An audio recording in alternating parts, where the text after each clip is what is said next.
আসসালামু আলাইকুম। হিন্দু ভাইদের প্রতি নমস্কার, অন্যান্য জাতির প্রতি রইল আন্তরিক ধন্যবাদ। আমি আপনাদের মাঝে আজকে রসুন দিয়ে বশীকরণ 100% গ্যারান্টি।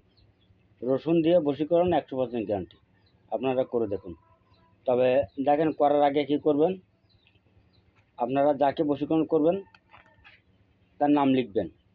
এই মনে করেন তার নাম সুমাইয়া, এই সুমাইয়া। আর আর একজন মনে করো মনির, মনির।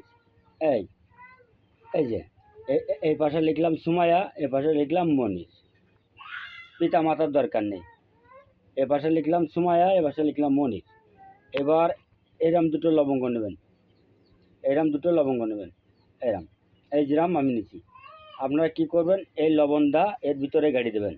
এই যখন নিয়ে গাড়বেন তখন বলবেন অমুক আমার বশীকৃত হোক, অমুক আমার বশীকৃত হোক, অমুক আমার বশীকৃত হোক। এই গাড়ি দিলাম। এই এবার বলবেন অমুক আমার বশীকৃত হোক, অমুক আমার বশীকৃত হোক, অমুক আমার বশীকৃত হোক। এই এই গাড়ি দিলাম, এই গাড়ি দিলাম। এবার কি করবেন, এই রসুনটা যদি সময় করেন তাহলে সময় মাথার তলে 3 দিন রেখে দেবেন। 3 দিন রেখে দেওয়ার পরে এই রসুনটা আস্তে করে নদীতে ছেড়ে দিয়ে আসবেন। দেখেন 7 দিনের ভিতরে বশীকরণ। আর যদি মনির করে তাহলে মনির বালতির তলে 3 দিন রেখে দেবে রসুনটা, দিয়ে 3 দিন পরে নদীতে ছেড়ে দেবে।